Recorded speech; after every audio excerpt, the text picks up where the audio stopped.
De hecho, identificó esa muestra de sangre como perteneciente a Jade Bennings antes de que su cuerpo llegara a su oficina. Sí, entonces cuando nos notifican que una muerte es inminente y la persona está en el hospital por un periodo prolongado, y creo que la toxicología podría ser muy importante en el caso. Entonces queremos asegurarnos de que la muestra de sangre inicial que se tomó cuando llegaron al hospital se guarde y no se deseche. Así que contactamos al laboratorio del Hospital Vanderbilt para asegurarnos de que guardaran esa sangre para que yo pudiera hacer pruebas después de que se declarara su muerte. Y usted, voy a pedir que el testigo esté en la exhibición 12 que tengo, así como en otras 3. ¿Está bien?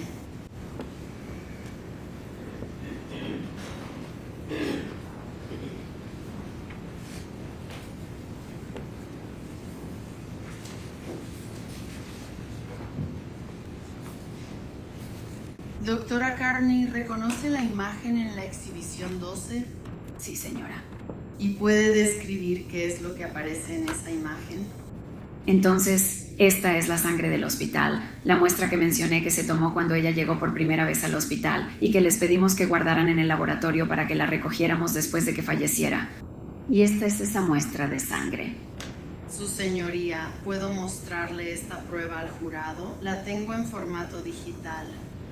Bien, y esa prueba de la que hablamos antes, la foto, ¿quién la tomó?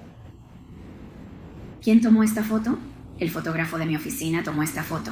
Esto fue cuando la muestra de sangre fue transportada a la oficina del médico forense. Y doctora Carney, ¿esto tiene la fecha y hora específicas en que se tomó la muestra de sangre de la señorita Jade Bennings? Sí, señora. Como puede ver en la etiqueta, dice 25 de febrero de 2023 a las 22:31, o sea, a las 10:31 de esa noche. ¿Y hay un número de expediente médico de la Universidad Vanderbilt también en esa misma etiqueta? Sí. Y supongo que puede describir si tiene la fecha de nacimiento de la señorita Benning. Sí, así que su fecha de nacimiento está ahí, en la parte superior de la muestra. Está al revés en esta foto, pero sí. Y la etiqueta que está debajo puede describir qué es. Entonces, cada vez que una persona llega a mi oficina, se le asigna su propio número de caso único del médico forense. Entonces, el número MEC23-0842 es el número de caso específico de la señorita Bennings, y la fecha que está debajo es la fecha en que ella murió. Su señoría, en este momento, solicitaría que la prueba 12, que anteriormente solo se había marcado para identificación, sea ingresada como la prueba 12. Está bien. Sí, ¿puedo objetar? ¿Y puedo agregar algo, su señoría? Está bien. Muy bien, podemos conseguirlo.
Doctora Carney, también tenía 3 fotos adicionales, ¿las reconoce? Sí, señora. ¿Y puede explicar cuándo recibió la muestra de sangre de la del 25 de febrero de 2023 a las 22:31? ¿Cuándo recibió eso? Así que esa sangre en realidad fue transportada a la oficina del médico forense, junto con el cuerpo de la señorita Bennings el 7 de marzo en las primeras horas de la mañana. Y usted dijo que fue fotografiada en su oficina, ¿es correcto? Es correcto. ¿Y luego qué hizo, si es que hizo algo con ese frasco de sangre? Así que quería ver en qué tipo de tubo estaba y cuánta sangre había para poder determinar qué tipo de pruebas podía solicitar para esa muestra. Y luego la envié a los laboratorios NMS para las pruebas toxicológicas necesarias. ¿Y puede explicar a qué se refiere cuando dice que quería ver en qué tipo de tubo estaba? Bueno, normalmente cuando tomamos sangre durante la autopsia, la ponemos en un tubo que tiene una tapa gris. Contiene fluoruro de sodio, que es importante para inactivar esas esterasas en la sangre. Son estas enzimas las que pueden descomponer la cocaína. Y por eso siguen funcionando incluso después de la muerte. Así que quería ver qué tipo de tubo era. En realidad, este es un tubo de tapa transparente, así que esas esterasas todavía pueden descomponer la cocaína. Pero solo para estar segura, así puedo pedir la prueba correcta, para no solo ver si hay cocaína, sino también si están esos productos de descomposición que probablemente se han formado durante el tiempo que ha estado en este tubo en el hospital. Y doctora Carney, ¿puede explicar por qué quería que se analizara para detectar cocaína? Yo supe durante el proceso, mientras la señorita Bennings aún estaba en el hospital, que tuvo un examen toxicológico de orina que resultó positivo para cocaína. Entonces, una vez que recibió ese frasco, ¿su oficina envió una solicitud al NMS? Sí, señora. ¿Y puede explicar qué es NMS Labs? Entonces NMS es un laboratorio de toxicología que está ubicado en Pensilvania y tienen mucha capacidad para hacer pruebas, así que nosotros les enviamos nuestras muestras. ¿Y usted les envió esa muestra para que la analizaran? Sí, señora. ¿Y ellos le informaron los resultados de las pruebas? Sí. ¿Y luego qué pasó, si es que pasó algo, con la sangre de Jade Bennings del 25 de febrero de 2023 a las 22:31? Así que cuando terminaron con las pruebas, me enviaron un informe de laboratorio con los resultados. De hecho, terminé hablando con una toxicóloga en NMS y les informé que normalmente guardan la sangre durante un año y luego la descartan. Así que les informé que no quería que la descartaran y, antes de que se cumpliera el año y fuera momento de desecharla, les pedí que la transportaran de regreso a mi laboratorio para que pudiéramos conservarla. ¿Y reconoce lo que aparece en esas 3 fotografías? Sí. ¿Y qué es eso? Así que este es el mismo tubo de sangre que les pedí que enviaran de regreso a nuestra oficina y ahora tiene la etiqueta de su caso. Su señoría en este momento pediría que esas 3 fotografías se ingresen como la siguiente prueba numerada, que creo que es la número 31. Muy bien. Todavía no. Aunque... ¿Podría eso? Claro.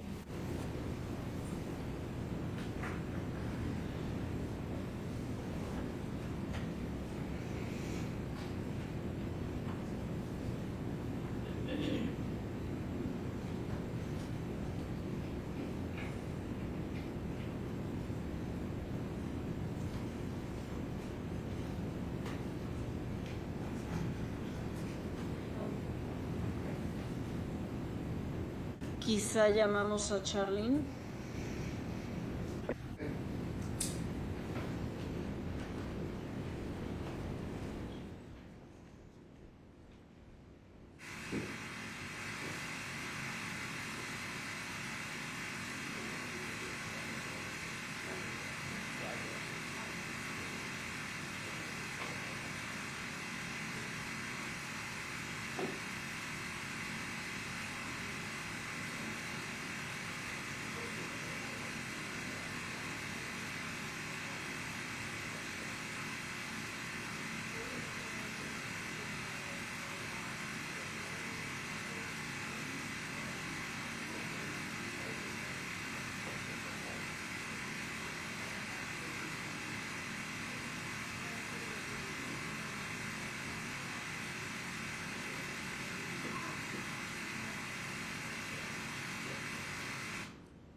Bueno, de todos modos está bien. Muy bien, muestra esos 31. Su Su señoría, ¿me permite mostrar las fotografías de la prueba 31 al jurado? Está bien, puede hacerlo. Sí. Está bien. Doctora Carney, ¿puede ver la imagen que está en la pantalla? Sí, señora. ¿Y puede describir lo que hay en la imagen y cómo pudo identificarlo? Entonces, si lo ve en el tubo, tiene el ID del caso, que es su número único de caso del médico forense y su nombre. Y luego, la etiqueta en la parte inferior es una que imprimimos en mi oficina para tomar la foto. Y la siguiente imagen, que es la 31B. ¿Puede describir lo que se muestra aquí? Aquí tenemos un código de barras y una serie de números 2312689. Ese es el número único de orden de trabajo que está adjunto a su informe de laboratorio, sus resultados. Y si necesita consultar su informe de autopsia, ¿reconoce ese número de orden de trabajo de NMS? Sí, e incluso el 01 lo identifica como la muestra de sangre tomada en el hospital para este caso en particular. ¿Y puede, solo para que conste, leer cuál es el número de orden de trabajo y verificar que es el mismo en su informe de autopsia? Sí, señora, 2312689, que es la orden de trabajo en el informe también. Y la siguiente imagen, que es la prueba 31C, ¿puede describir lo que se muestra aquí? Así que esto nuevamente confirma que esta es su muestra de sangre tomada en el hospital. Muestra la fecha en que ingresamos la orden en la computadora y luego la fecha. Parece que la fecha en que la recibieron, así que no la enviamos el mismo día que la ordenamos. Normalmente la enviamos 2 veces por semana, así que probablemente se envió el día 3 para envío nocturno, para que ellos lo tuvieran a primera hora de la mañana. Y se envía con paquetes refrigerantes para, ya sabes, mantenerlo en la mejor calidad posible. ¿Y dónde está ese tubo de sangre ahora? Está en mi oficina. Y todavía está en su oficina, ¿es correcto? Es correcto. Doctora Carney, cuando se envió la sangre, ¿recibió un informe de los laboratorios NMS? Sí, lo recibí. Y específicamente, ¿puede describir qué pruebas solicitó y cuáles se realizaron en relación con eso? 2, 25, 23, 22, 31, sangre de hospital. Así que ordené un panel de cocaína y productos para poder detectar no solo la cocaína, sino también cualquier producto de descomposición que pudiera haberse formado mientras estaba en ese tubo. Y también les pedí que hicieran pruebas para detectar opioides de diseño. Su señoría, en este momento voy a pedir que el informe de autopsia de la doctora Carney sea presentado como la siguiente prueba numerada. ¿Está bien con su señoría? Sin objeción. De acuerdo. ¿Tienes una copia? Sí, señora. Sin objeción lo presentaré, pero no hay objeciones.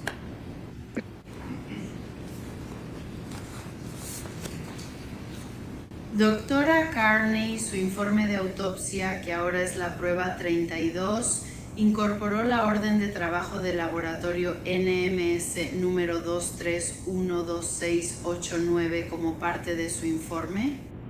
Sí, lo hice. ¿Y se basó en estos hallazgos para determinar la causa de la muerte? Sí, señora.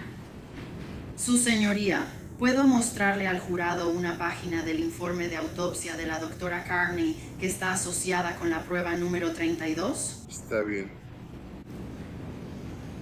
Doctora Carney, ¿puede describir lo que se muestra aquí en la pantalla? Esta es la primera página del informe de toxicología y aquí se muestran los hallazgos positivos, las pruebas que solicité y las muestras que recibieron. Y también tiene su información de identificación en la esquina superior derecha. Y esta siguiente imagen es como una imagen ampliada. ¿Puede describir cuál fue la prueba que solicitó? ¿Está relacionada solo con el artículo 01, sangre hospitalaria? Entonces, si ve bajo pruebas solicitadas, pedí la prueba 1303B, que es el panel de cocaína y metabolitos en sangre, y luego la 1480B, que es opioides de diseño en la sangre. Y refiriéndonos solo a esa primera muestra de sangre del 25 de febrero de 2023 a las 22:31, ¿Puede describir los resultados de toxicología y más o menos qué significan esos resultados? ¿Cuál es el resultado relacionado con la cocaína que resultó en 78? Entonces, esta es la droga original, la cocaína, que estaba presente a 78 nanogramos por mililitro en la sangre. ¿Y puede describir qué significa la cocaína original? Cuando alguien ingiere cocaína, hay cosas que suceden dentro de su cuerpo y se crean otras sustancias. Sí, entonces el cuerpo absorberá la cocaína y tendrá esta droga original, la cocaína, en la sangre. Y luego, como mencioné, las enzimas la descompondrán. Así que tienes productos de descomposición. Así que estos otros dos que están mencionados, la benzoilegonina y el éster metílico de egonina, son los productos de descomposición. ¿Y puedes describir la diferencia entre los dos? Normalmente no ves una gran cantidad de éster metílico de egonina circulando en la sangre de una persona viva, pero sí puede formarse después de la muerte en un tubo de sangre o incluso en el cuerpo, mientras la sangre permanece ahí. Y están esperando que les extraigan sangre, por ejemplo, en una autopsia. Así que cuando observamos estos productos de descomposición en el contexto de una autopsia, este éster metílico de egonina probablemente era cocaína original en el momento en que se extrajo la sangre de la persona. Su señoría, me permito objetar que este testigo testifique sobre temas relacionados con toxicología en lugar de patología, ya que no ha sido calificada como experta en toxicología. ¿Quiere preguntar si ella en su experiencia puede hacer esa conexión? Sí, su señoría. Con gusto. Doctora Carney, ¿tiene usted capacitación y experiencia en toxicología para interpretar estos hallazgos, ya que es necesario para que usted determine la causa de la muerte? Sí, señora. Esa es parte de mi trabajo, tomar los resultados toxicológicos en el contexto de la autopsia, aplicarlos y determinar una causa de muerte. ¿Realiza usted autopsias en casos en los que la persona sufrió una sobredosis de narcóticos? Sí. ¿Y esto es algo que usted hace de manera regular? Sí, señora. ¿Está usted sumamente familiarizada con el tema del que está hablando? Sí. Muy bien, rechazaré la objeción. ¿Puedo interrogar al testigo sobre el veredicto? Rechazaré la objeción. Adelante. Si pudiera continuar, estaba explicando que el éster metílico de egonina, que lo más probable es que fuera la cocaína original. ¿Puede describir a qué se refiere con eso? Como mencioné, esta cocaína es prácticamente la única droga que hace esto, donde las enzimas en la sangre pueden seguir descomponiéndola después de la muerte.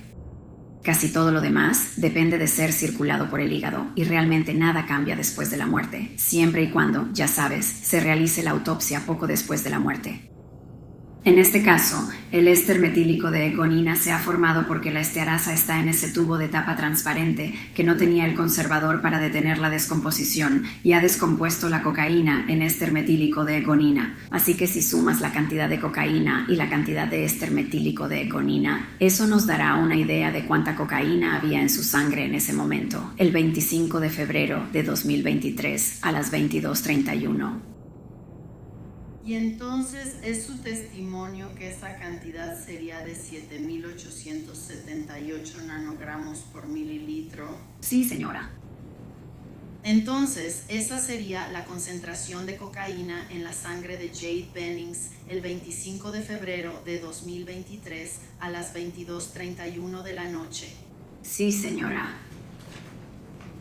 Doctora Carney ya ha declarado que ha realizado autopsias en casos donde alguien ha tenido una sobredosis.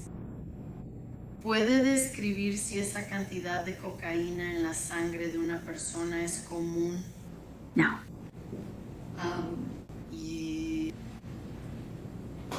Entonces, cuando recibiste este caso por primera vez, dijiste que hablaste con el Dr. Burkhardt después, ¿es correcto? Correcto. Personas de mi oficina, incluyéndome a mí, se reunieron contigo al principio del proceso específicamente para hablar sobre estos resultados de toxicología. Sí. Y en ese momento cuando nos reunimos, ¿alguna vez habías visto una cantidad tan alta en una autopsia? No. ¿Y tú supongo volviste a revisar otras autopsias que se hicieron en tu oficina? Principalmente revisé mis casos porque estoy familiarizada con ellos. Yo los interpreté. Y esos fueron casi 300 casos en los que determiné la causa de muerte o una causa contribuyente de muerte, incluyendo la droga cocaína. Y es la primera vez que nos reunimos. ¿Y tú? ¿Alguna vez has visto algo cercano a ese nivel? No podía recordar nada tan alto. ¿Cuál sería un nivel típico? Me refiero a una sobredosis solo de cocaína, sin otras sustancias, con lo que tú estabas familiarizada por tu experiencia previa. Así que voy a repasar las intoxicaciones agudas por cocaína y prácticamente todas están por debajo de 1000 nanogramos por mililitro. 2 o 3 estaban en el rango de 1000 a 2000. Y desde esa primera reunión que tuvimos, ¿hiciste otra revisión buscando algo que se comparara con este resultado en particular? Sí, volví a revisar todos mis casos de intoxicación aguda por cocaína, tratando de analizarlos cuidadosamente. Incluso revisé docenas de casos en los que había cocaína junto con otras drogas involucradas. ¿Y encontraste algo que fuera similar a esa cantidad de esos 78 nanogramos por mililitro? Encontré uno. ¿Y puedes describir cuál fue el resultado en el caso que encontraste? El nivel de cocaína era de 10.000 nanogramos por mililitro en la sangre. Y volviendo a los casos que revisaste inicialmente, donde 1000 era el nivel más alto, ¿puedes describir cuáles fueron los hallazgos en tus autopsias sobre el método de ingestión? En muchos de estos casos sí hacemos investigaciones en la escena, buscan parafernalia de drogas y en muchos de esos casos encontrarías evidencia de que la persona lo fumó, o quizás, como le llamamos, insuflación nasal, o que lo aspiró por la nariz. Hizo inyección intravenosa, si pudieron ponerlo en una jeringa e inyectarlo en las venas. ¿Alguna vez, supongo, habías hecho una autopsia antes, donde la ingestión oral fuera el método? Es muy poco común y no recordaba que la ingestión de cocaína fuera un método común de administración de drogas. ¿Y ese caso que encontraste en la oficina del médico forense se realizó una autopsia? ¿Cuál fue el método o puedes describir las circunstancias de ese caso en particular? Se cree que esa fue por ingestión. Era una persona que había sido detenida. Se cree que se tragó algo mientras estaba en el proceso de admisión en el centro de detención y luego murió durante el proceso de registro. Y cuando dices que murió durante el proceso de registro, ¿cuánto tiempo pasó? Y mencionaste que lo ingirieron. ¿Cómo lo ingirieron? Lo tragó. Entonces fue una ingestión oral. ¿Sabes aproximadamente cuánto tiempo pasó? No lo sé, pero no parecía que hubiera pasado mucho tiempo. Entonces fue algo que sucedió bastante rápido comparativamente hablando. Sí, señora. Y en esa autopsia, supongo, ¿está familiarizada con autopsias de casos en los que haya habido ingestión oral de cocaína? Tuve otro caso con ingestión oral de cocaína, pero estaba mezclada con otra droga. Y supimos que fue una ingestión oral porque encontré la bolsa con la sustancia cristalina que se había roto y todavía estaba en el estómago. ¿Y normalmente cuál va a ser el resultado para la cocaína en un caso así, donde alguien se tragó todo el paquete? ¿Has revisado algún dato relacionado con eso? Sí, entonces, en la literatura, se muestra que esos son los casos en los que se traga cocaína en un intento de transportarla internamente a algún lugar, no para usarla por sus efectos, o la tragan para evitar quizás ser atrapados con ella. En esos casos el nivel de cocaína es alto. ¿Es tan alto como los 7.878 o los 10.000 en el otro caso? Sí. Y específicamente en ese caso de los 10.000 en esa autopsia, ¿se encontró una bolsa? No. ¿Y puedes describir qué tendría que ver la bolsa potencialmente con el nivel de cocaína que habría al final? Bueno, si tienes una bolsa o algún tipo de cubierta protectora, eso va a retrasar el tiempo porque entonces el ácido en tu estómago tiene que atravesar esa bolsa para poder llegar a la droga. Así que sí, debería retrasarlo. ¿Y puedes describir qué información tenías sobre el método de ingestión relacionado con Jade Bennings y las pruebas posteriores de cocaína? Yo, según la investigación policial, supe que había preocupación de que ella pudiera haberlo ingerido bebiéndolo. ¿Y estás familiarizada con las pruebas adicionales de los laboratorios NMS, específicamente de la sustancia en el edredón? Sí. Objeción, su señoría. ¿Cuál es su objeción? La línea de interrogatorio que está siguiendo en relación con cualquier hallazgo en ese edredón en esta etapa. Bien, ¿desea ser escuchado? Sí, su señoría. Se lo estoy preguntando a ella. ¿Ella ha considerado algo de una prueba adicional en el edredón? Correcto, su señoría. Está bien, muy bien que el abogado continúe.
Estamos viendo la sustancia en el edredón.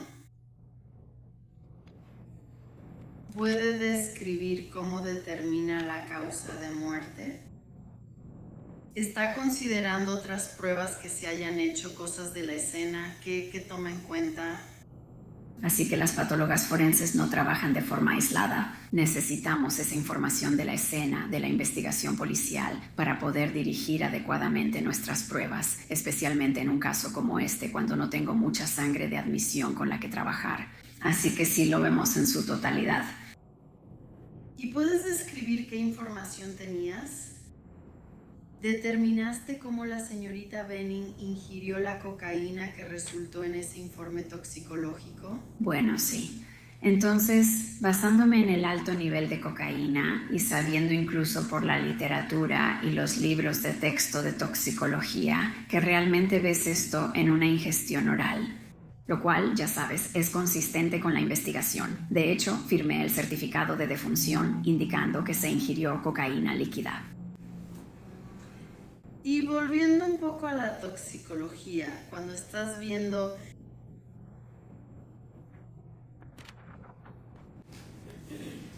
más o menos mencionaste la ingestión y los niveles. Hay algunos estudios a los que a veces haces referencia para determinar tal vez cuándo se ingirió esta sustancia en comparación con cuándo se realizó el informe toxicológico. Sí, entonces hay estudios y como que han reunido toda la información. Incluso en nuestro libro de texto de toxicología se analiza el marco de tiempo desde el momento en que la sustancia fue ingerida por el cuerpo. Por cualquier método y el tipo de nivel alto, el nivel máximo es identificado. Y esos estudios supongo que puedes describir a qué te refieres con nivel máximo. Bueno, en el escenario del estudio, cuando realmente le estás administrando cocaína a un voluntario, puedes tomarle muestras de sangre de manera seriada y observar y ver cómo los niveles, cómo los números cambian, para tratar de determinar hasta qué nivel van a subir y en qué momento lo alcanzan. Sí, y han hecho ese tipo de estudios con niveles bajos de cocaína.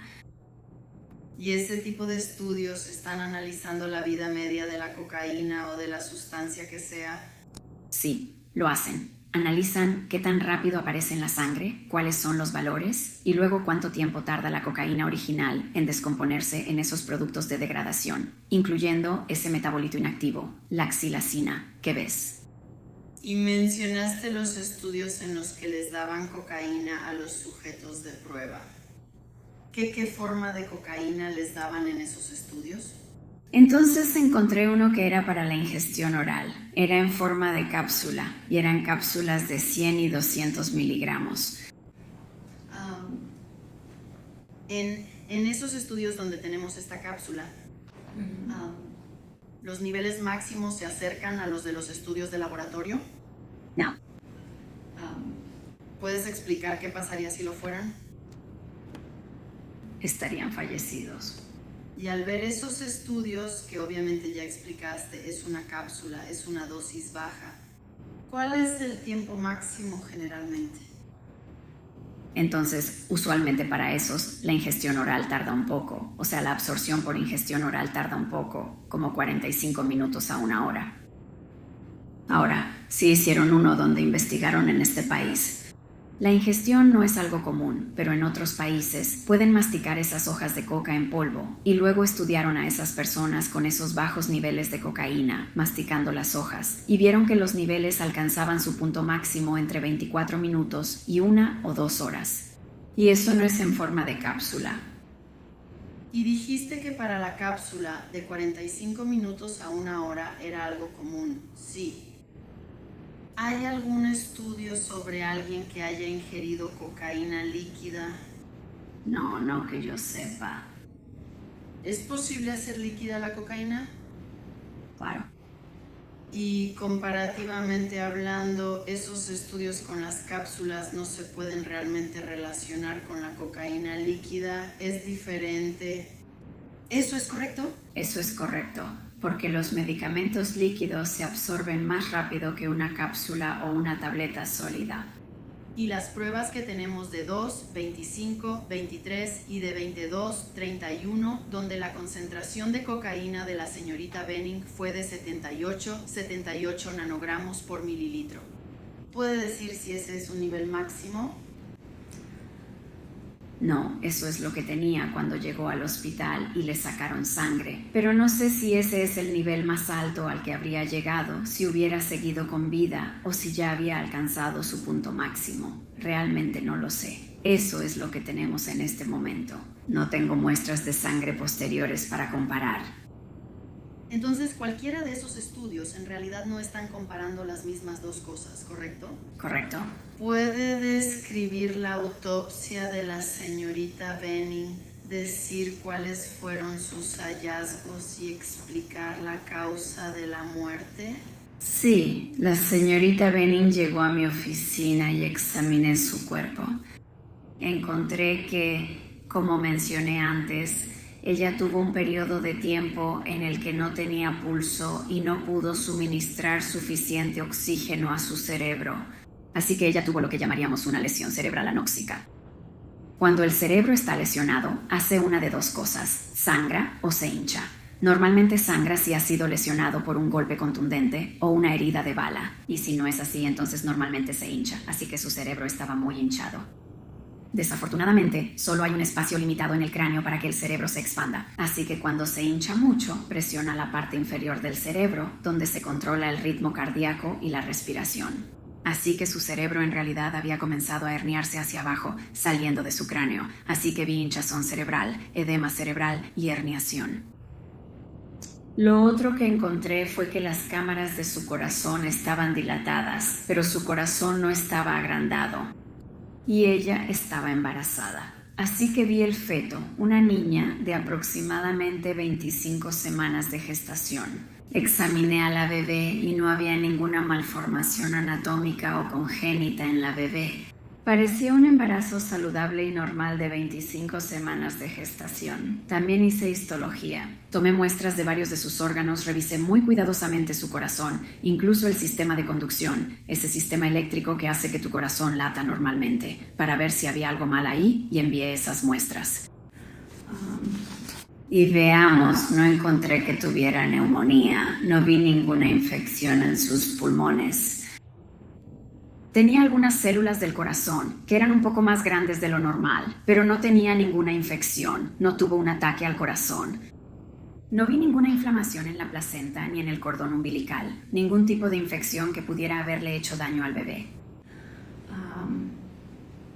Así que al final de todo eso, y con estos resultados de toxicología, la causa de muerte que determiné fue toxicidad aguda por cocaína. ¿Y puede describir los resultados de toxicología de la señorita Benning? ¿Puede describir qué le sucedería a su cuerpo una vez que ingirió esa cocaína líquida? Entonces la cocaína hace que aumente tu ritmo cardíaco. Y tu corazón tiene que trabajar más. De hecho, hace que la fuerza de las contracciones del corazón sea más fuerte.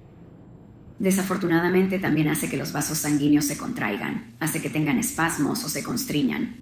Así que tu corazón está trabajando más, pero no puedes suministrarle oxígeno tan bien, y realmente está afectando todos tus vasos sanguíneos. Así que va a dificultar que puedas suministrar a todos tus órganos y tejidos el oxígeno que necesitan. En algunos casos, cuando las personas han usado cocaína, de hecho pueden tener un ataque al corazón.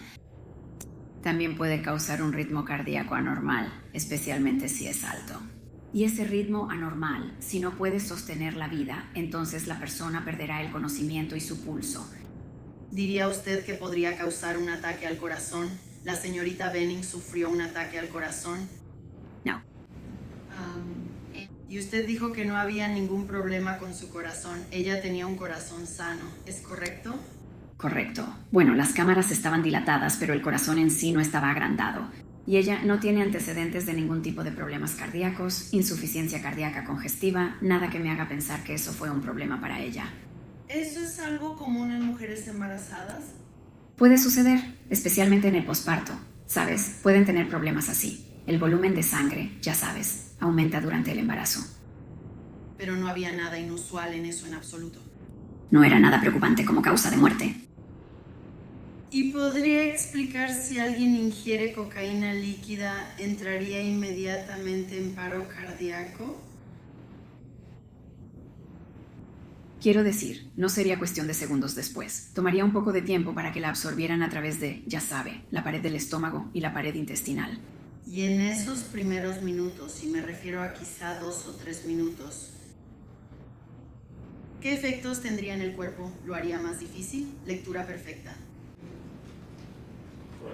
La pregunta antes de que supieras y surgiera era, ¿qué le haría a tu cuerpo?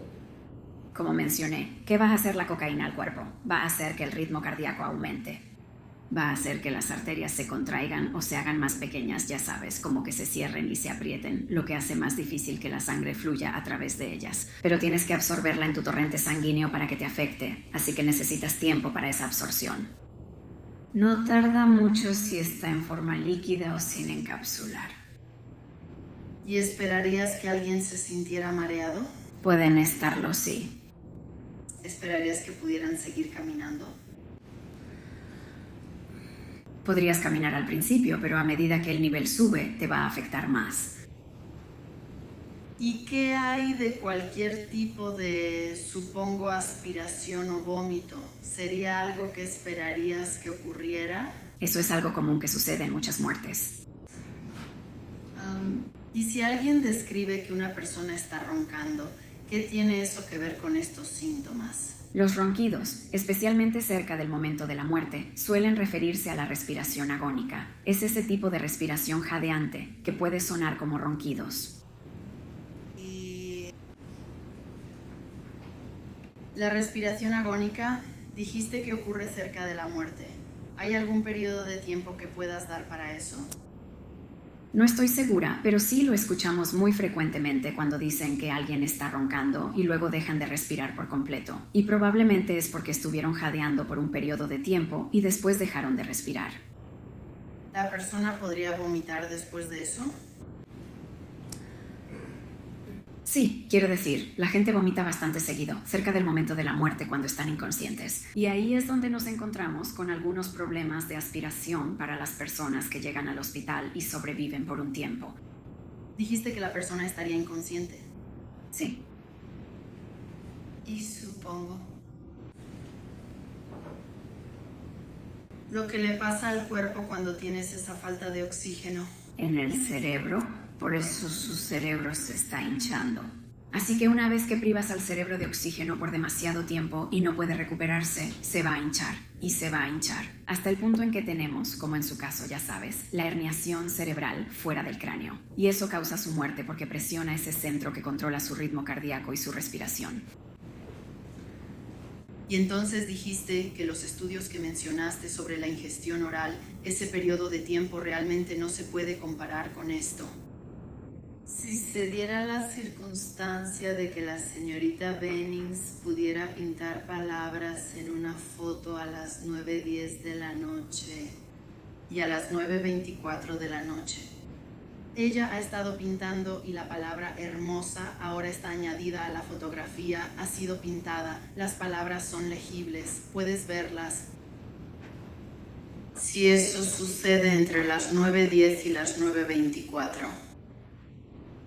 Y luego hay 4 minutos de fotografías tomadas donde realmente no puedes notar nada sobre los síntomas. Pero luego, 19 minutos después de ese primer dibujo, ella agregó palabras a las 9:24 y luego a las 9:29 de la noche.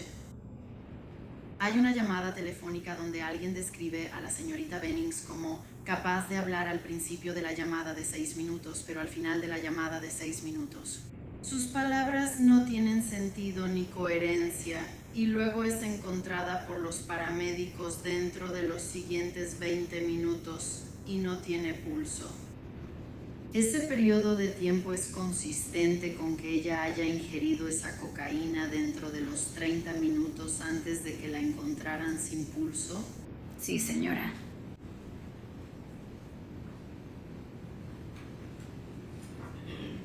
Quiero hablar sobre la bebé que esperaba la señorita Bennings. También le hizo una autopsia al feto, ¿es correcto? Sí, señora. ¿Y puede describir qué fue lo que realmente causó la muerte de Jade Bennings? Entonces, la toxicidad aguda por cocaína causó la muerte de la señorita Bennings. Entonces, ¿fue la cocaína en sí misma? Sí. Y ella estaba embarazada. ¿Hay algo que usted sepa sobre la cocaína y las mujeres embarazadas? Sí, la cocaína es una de las únicas drogas que sabemos que puede causar la pérdida del embarazo, porque puede causar desprendimiento de placenta, donde la placenta se separa de la pared uterina. Eso interrumpe el flujo sanguíneo de la mamá al bebé. Entonces el bebé ya no recibe el oxígeno que necesita a través de la sangre y luego el bebé muere. ¿Y la señorita Bennings sufrió un desprendimiento de placenta? No. Y supongo hasta qué se debe eso. Bueno, ella murió por toxicidad de cocaína. Y entonces el desprendimiento tal vez no tuvo tiempo de ocurrir o simplemente no ocurrió en este caso. Y supongo que si tal vez le hubieran dado menos cocaína, ¿es posible que eso hubiera causado un desprendimiento de placenta? Pudo haberlo hecho. Y esta información sobre la cocaína y las mujeres embarazadas y que causa desprendimiento de placenta, ¿hay estudios sobre eso? Sí. Y usted dijo que sí. ¿Puede describir cuántos estudios hay sobre eso? No sé cuántos estudios hay, pero existen. Porque eso es algo que busqué al principio de mi carrera para aprender sobre la conexión entre las drogas y el embarazo y la pérdida del embarazo. Y una de las conexiones más claras era la cocaína con el desprendimiento de placenta y la pérdida del embarazo. ¿Y esos estudios están disponibles en internet? Sí. ¿Puede describirlo? Usted dijo que no hubo desprendimiento de placenta en la bebé que esperaba Jade Benning. ¿Puede describir la autopsia de su bebé por nacer? Sí.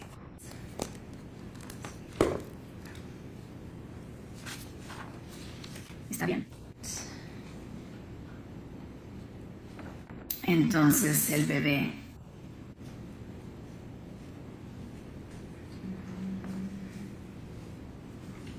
Perdón, estaba buscando el peso. Aquí está. Tenemos un feto femenino de 830 gramos. Y luego tengo todas las medidas anotadas. Tomamos el peso y las medidas para compararlas con una tabla y ver de cuántas semanas era el embarazo, y coincidía con un embarazo de 25 semanas de gestación. Ella estaba en el útero, simplemente rodeada, la bebé rodeada de líquido amniótico. El líquido amniótico era amarillo, pero había partículas verdes en él que indicaban meconio, lo cual normalmente se ve cuando el bebé está en peligro o estresado. Así que la bebé estaba bajo algún tipo de estrés, lo que significa que básicamente tuvo su primera evacuación intestinal en el útero, dentro de ese líquido amniótico. Luego medí la placenta. Vi un cordón umbilical de 3 vasos, lo cual es normal. No vi ningún coágulo de sangre adherido a la placenta, como los que podrías ver en un desprendimiento. Y no vi ninguna evidencia de infección, ni tampoco vi nada bajo el microscopio. Y luego revisé los órganos. Todos los órganos estaban en el lugar correcto. Los pesos eran precisos y como se esperaba. No había otras anomalías en la niña. Si Jade Bennings no hubiera ingerido la cocaína líquida que ingirió, ¿cuál es tu pregunta? ¿Está bien? ¿Quieres reformular tu pregunta? No había terminado mi pregunta, su señoría. Ella está objetando la forma en que lo formulaste. Doctora Carney, si Jade Bennings hubiera vivido, ¿habría esperado que tuviera un embarazo saludable basándose en su autopsia de su bebé no nacido? Sí, señora. ¿Había algo mal con su bebé? No. ¿Su bebé podría sobrevivir después de ingerir ese nivel de cocaína? ¿El bebé podría sobrevivir después de que la madre ingiriera ese nivel de cocaína? Bueno, la madre ingirió esa cocaína y su bebé podría haber sobrevivido sin ella. Está bien, entiendo la pregunta. Entonces, ¿el bebé murió porque la madre murió?